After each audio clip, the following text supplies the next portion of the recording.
Welcome back to another edition of GGIG, and today we're going to be looking at making a brand new deck once again, but this time we're going to be hitting the warrior class. To be honest, I haven't been playing this game this long, but I've fell quite in love with it, and I found that building my own deck is a good way of me not only learning the cards that I have, but also ensuring that I have a bit of fun. Maybe that's what it's all about. So there were a few cards that I played, because I have played the warrior class before, leveling him up. Just trying to figure out, the general vibe of what the character does, the cards, the spells that I have, trying to get a bit of an understanding before I jump in and build a deck. First things first, that is fantastic. In a rage, dealing 1 damage to a minion and give it 2 attack. That can be very, very helpful if you choose to have a taunt character, particularly one with a lot of health. And there is a... goodness gracious me. Conjured Mirage. At the start of your turn, shuffle this minion into your deck. To have that available to go on, your generally 4th turn, 3rd turn if you're lucky enough to get anything else, that pretty much guarantees you a bit of safety in later on in the game. And that's exactly who I've been keeping in a rage for, is the Conjured Mirage. We'll go all the way back to some of the spells and have a look at what else we're going to be adding into that deck. For those of you that don't really know too much about Hearthstone, it's a game by Blizzard that's... You just have turn-by-turn basis. You have so many mana crystals. Each turn you gain a mana crystal and you draw a card. Each card has its own specific specialty. Some don't have a specialty, that's fine. Majority of those you just disenchant anyway, then, unless you plan on using something. I couldn't imagine why. Then you've also got your attack, your health, and every now and then you can... With a warrior, the best thing is, I need weapons as a warrior. It's the one thing that really helps me cut down my opponent's health and guarantees that I'll be able to make an additional attack in a turn should I need it. So having them sporadic throughout the deck, I might not need that many though. Might not need that many. Might only need 2, because the chances of them popping up in the deck are already, there's a 1 in 30 chance of that coming into the deck. There has been... I could get rid of a weapon, saying that I get equipped a 1/3 weapon. That might even be better to use than a weapon that you want to choose, because it's cheaper to manufacture. If I already have a weapon too, if I already have my fiery axe, I can upgrade it again, which is even better. But if not, I can quickly, cheaply summon a weapon for my warrior. Damage minions is a great card to have, particularly in the first... I'd say first quarter of a battle would be the best way. Like, it's not really broken up into time slots, but I'd assume that just in the first quarter would be when people start playing some really low health characters. That, particularly if you're versing someone with a lot of murlocs or pirates and stuff like that, beasts, anything realistically. It's a good way to just clean the board and try a different tactic. It's very good as you're pushed up against a wall. Give a damaged minion 3/3. That'll work really well with my mirages as well. To be honest, that card could be used on anyone. Give my hero 4 attack. That one there, because of its cheap 2 mana crystal costing for its 4 attack, that's actually quite a powerful card. It helps anytime in the game. It's fantastic. Fantastic. Let's see, we can gain armor. There is a card that for each armor I have, it gains damage. But I don't know if I'll need that. Deal damage to all minions, invoke Galgrond. That's fine, because it's a card at end game. Galgrond the Unbreakable. Invoke twice to upgrade. If I do magically get that. Upgrade him. Damn, boy. Is it worth it for the 7, the 5 armor, and the 4/4? Maybe as an endgame last result. The only question is that might not be too worth it. Particularly if it's like round. You end up with 10 mana crystals as a maximum. Sometimes with a warrior, I would say, because there's only a few cards that would ever actually send you above 10. So there's specific cards that you can play. Invoke warrior. I don't think it's worth it because there are some minions that can give you. They can invoke, and we'll get into that later. So I'm still trying to fluff out the deck with some characters here. This one's got charge. It's 4/3, costs 4. Charge is great because it lets me attack an opponent as soon as I play a card. And your charge minions have +1 attack. So them two cards, obviously we have this card first. That card after, there's a card that allows you to have a character turn into charge. Let's find this card. I don't even think it's a spell. To be honest, I don't think it's a spell. But I'm having a look now. Give minion next, also damages next to whomever this attacks. That could be very, very handy to save you using something like, Whirlwind. We might just add that just for now. We could always backtrack. It's cool. Is it worth having that as a charge? Maybe. This one's good because I'm playing a warrior class. That's fine. Fantastic. Now, here comes the fun part. Actually figuring out what low starter cards I might want to put into the deck. Because I've already got some that realistically they're just spell cards and they kind of help. So I need to really fill this deck out with some other things. Now there's 2 different ways that I've seen a warrior online being played. One of them's a Murloc heavy, one of them's a pirate heavy. I've tried the Murloc sort of playing cards in a way, but I don't think I have enough cards for pirate to be worth anything. So first things first, we should probably just have maybe even just a healer class, because sometimes it's nice to have a bit of backup health.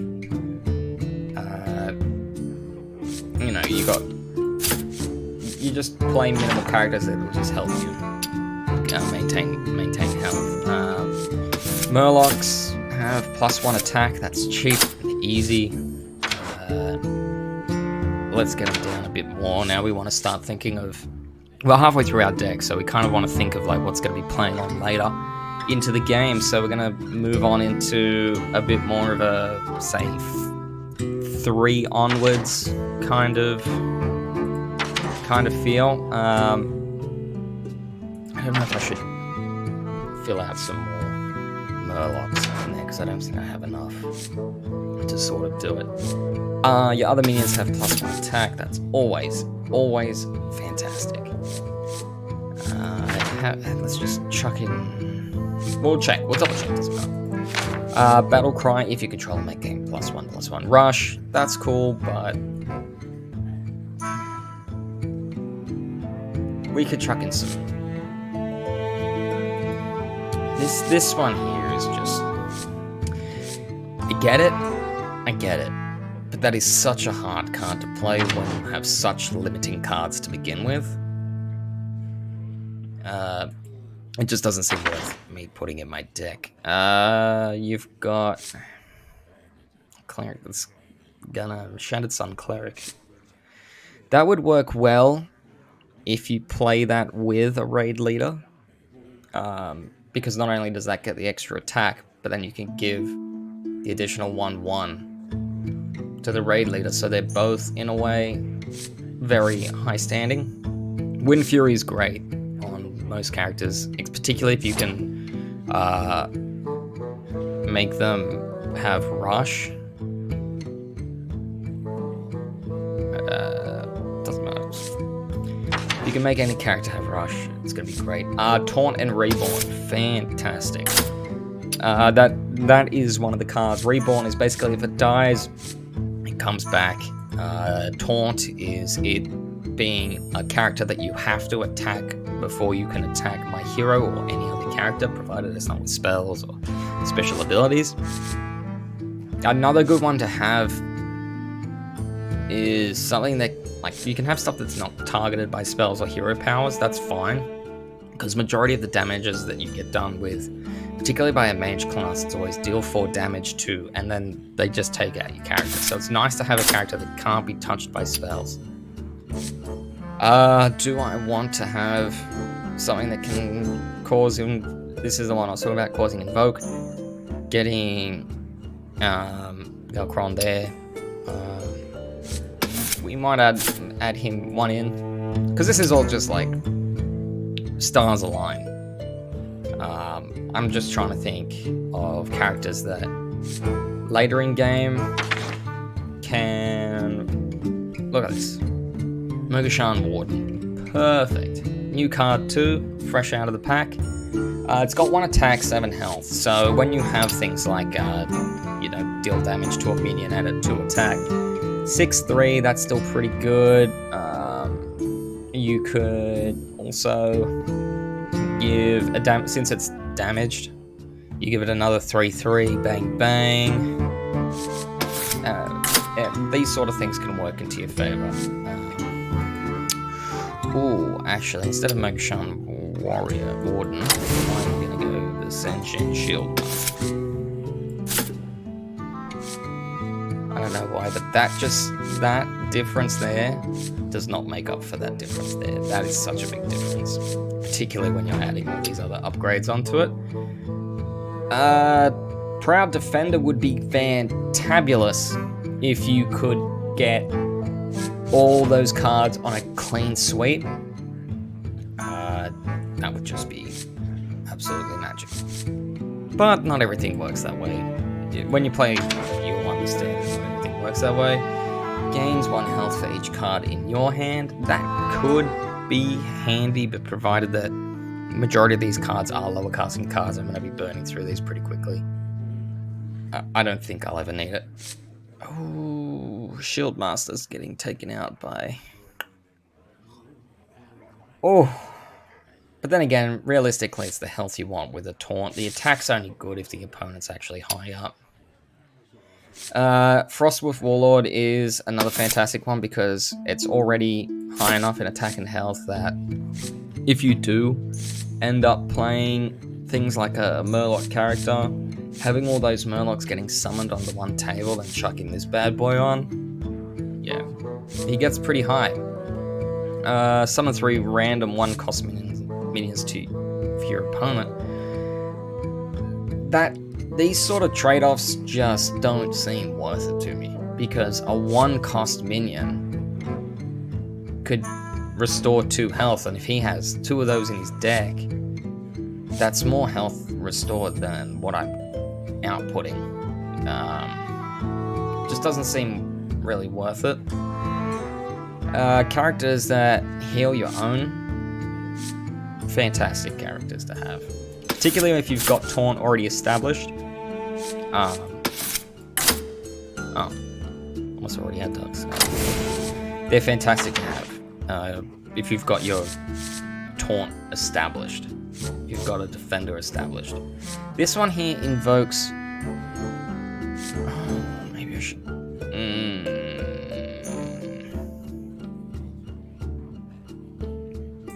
Gotta think about that. Endgame boy, we'll take it just in case. Divine Shield, Rush, that's perfect. That's Dragon is absolutely fantastically beautiful. We'll get that for later on. And these cards are just mainly to endgame re-establish. So when you're endgaming like that, I'm trying to think of just in case. Just in case. Look at that. You kind of don't want to go too crazy with the cards that are up high level, because the majority of your time spent is going to be roughly up until the 6th till you hit the 6 mana crystal. You're realistically only going to be able to play 1 or 2 cards a turn, if that, and a special card and a special ability. So I try and keep them to this sort of under 6. Rarely will I have characters over 6, just for that reason. But these ones here are fantastic if you've still struggling later on in the game to actually get anywhere. Let's see. Let's just chuck in a... has +3 attacks while damage. That's a great card. For such a simple card too. But you know what I mean, like the Magma Rager, that 5 attack, 1 health. That's fantastic if you could somehow play it as a...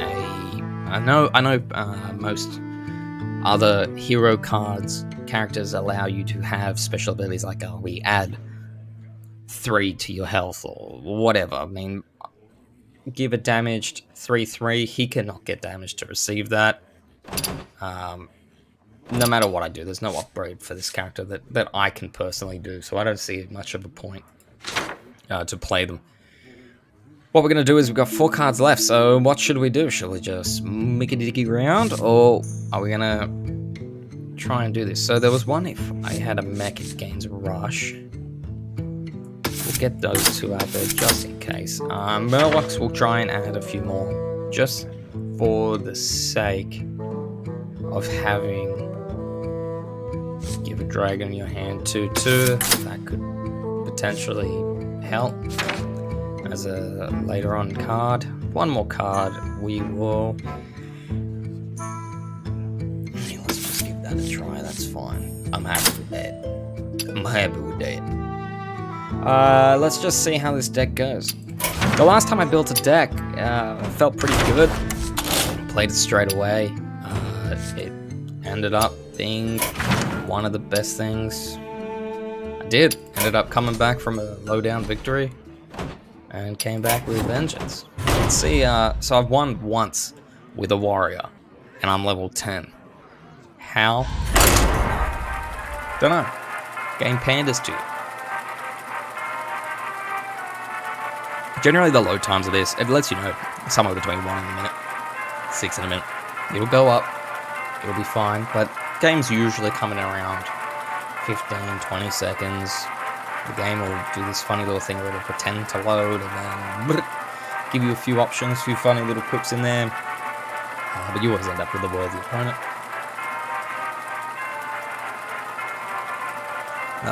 How new I am to this game? This is what I've managed to save by playing online. That's it. I think in total, I went through maybe 4 different heroes and got them all to level 10. I'll just try and level them all to 10. Here we go. Garrosh versus Jane. Now this game, fantastically, you asked for it.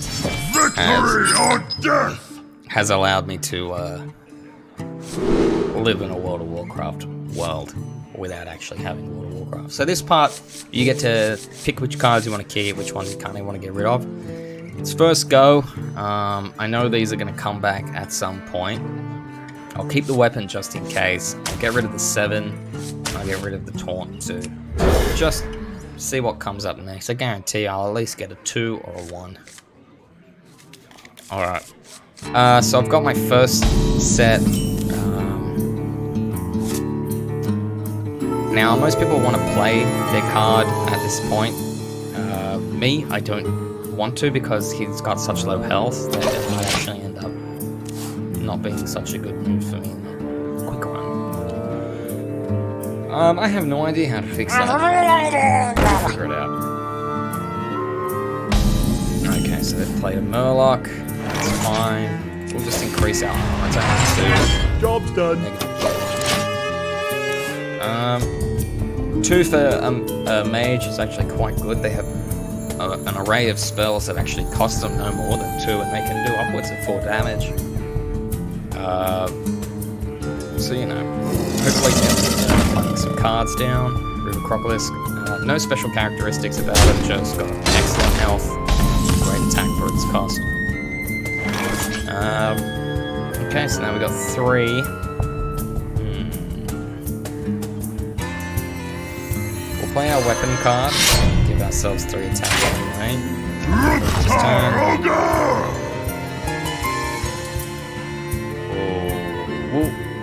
We'll get rid of that, just because that will justify him being around. Sure, it cost me 2 health points, but that's fine. One of the worst things I will say that this game has in its entirety is just the players themselves. That's about it. So he's got 3 on the next charge, so he can attack on the first laydown of this character here, so that's 5 damage he's already managed to do here. So this one here is what I'm looking for. So I'll play him down. He's got charge, I'll get rid of the large guy. Another minion. Give that minion a turn to get ready. And that just lets me deal some damage back. Just fantastic. Yeah, so you just got players that the pet peeve of mine is, say you're on like 4 health, and they've got, you know, characters that could easily take it. They instead unload all of their cards first. You kind of just think that.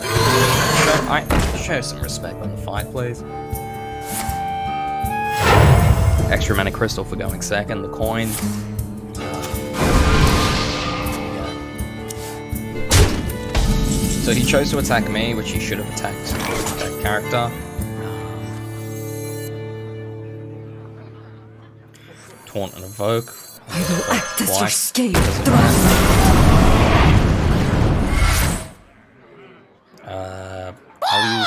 I'll get rid of him.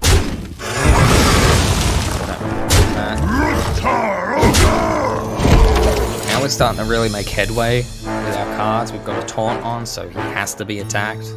Sometimes mages have a spell it'll turn me into a sheep.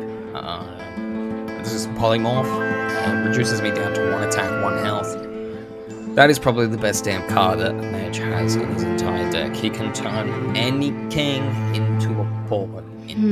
Just click of the fingers, and it's a cheap card too. It's not an expensive card to play. So now we're into the I'm just gonna wait for this person, my opponent, to figure out what he wants to do. What they want to do with their cards. Tazdingo! That's excellent. Let's play a taunt character as well. 5 health, which is more than what my current taunt is.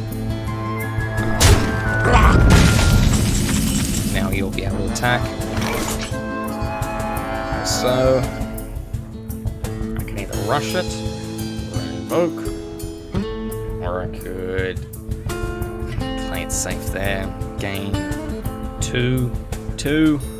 That's okay. Or I could restore 2 health to me. Indeed. Alright, what we'll do is we'll invoke. We'll invoke. So he's got rush. Kind of. Get rid of him. Suck your legs. It's the only way I'm going to do it. His will be done.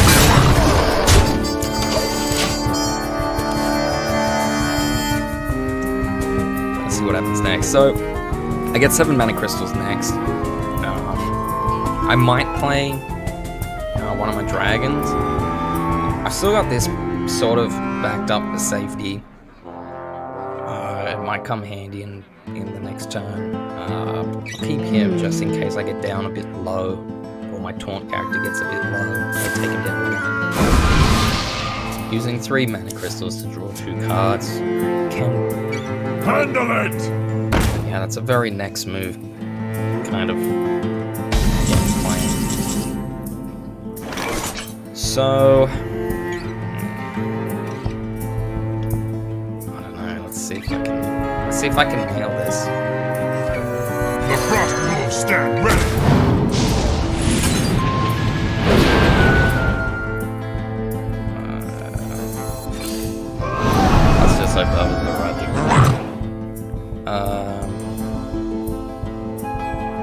because I think I saw some His Murlocs will in my be hand. done.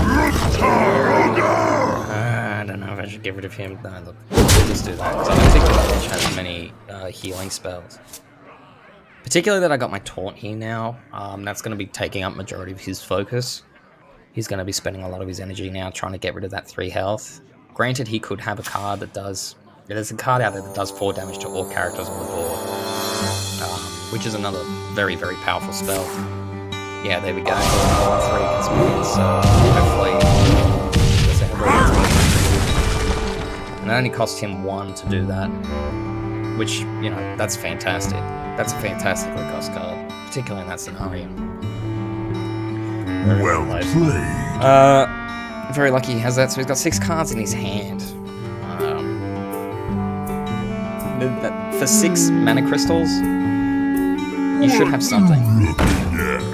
Fantastic. You've wasted all of your mana crystals. Time runs out on me. Okay, let's get this properly now. Definitely don't want to do that. Someone call for the doctor.